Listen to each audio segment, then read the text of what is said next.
April 12, 1861, Charleston Harbor, South Carolina. The first shells arc through the dawn sky toward Fort Sumter, a conflict that would claim more American lives than all of the nation's other wars combined has begun. The American experiment, barely 8 decades old, now faced its greatest test. A nation born in revolution would either forge a new unity in blood or dissolve into 2 separate countries with fundamentally different visions of freedom. This is the story of a house divided, a war that would determine what America would become. A house divided. To understand the Civil War, we must first understand the America that fought it. By 1860, the United States was effectively 2 nations living uncomfortably under one flag. The South had built an economy and society centered on agriculture, particularly cotton, which was harvested through the forced labor of nearly 4 million enslaved African Americans. Cotton was king, accounting for more than half of American exports by 1860. Meanwhile, the North was becoming increasingly industrial, with a growing network of railroads, factories, and cities filled with immigrants seeking new opportunities in a land of supposedly universal liberty. As the abolitionist movement gained momentum in the North, tension between these 2 Americas intensified.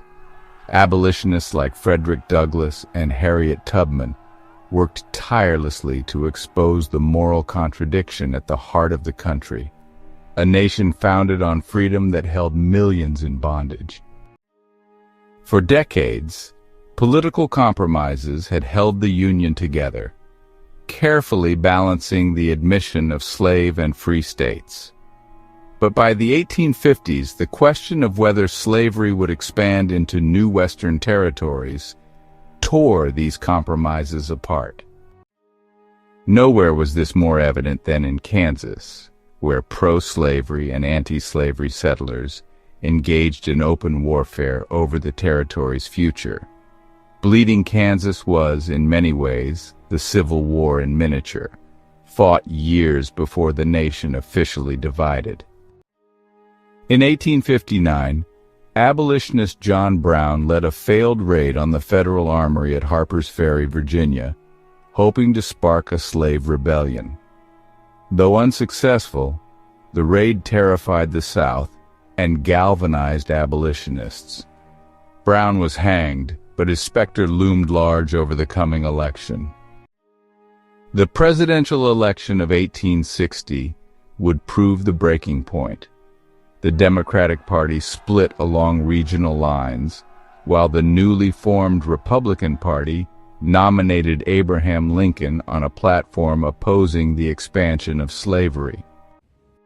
Lincoln won the election without a single electoral vote from the South. Though he promised not to interfere with slavery where it already existed, Southern leaders saw his victory as an existential threat to their way of life. Within weeks of Lincoln's election, South Carolina voted to secede from the Union. By February 1861, 6 more states had followed, forming the Confederate States of America with Jefferson Davis as their president.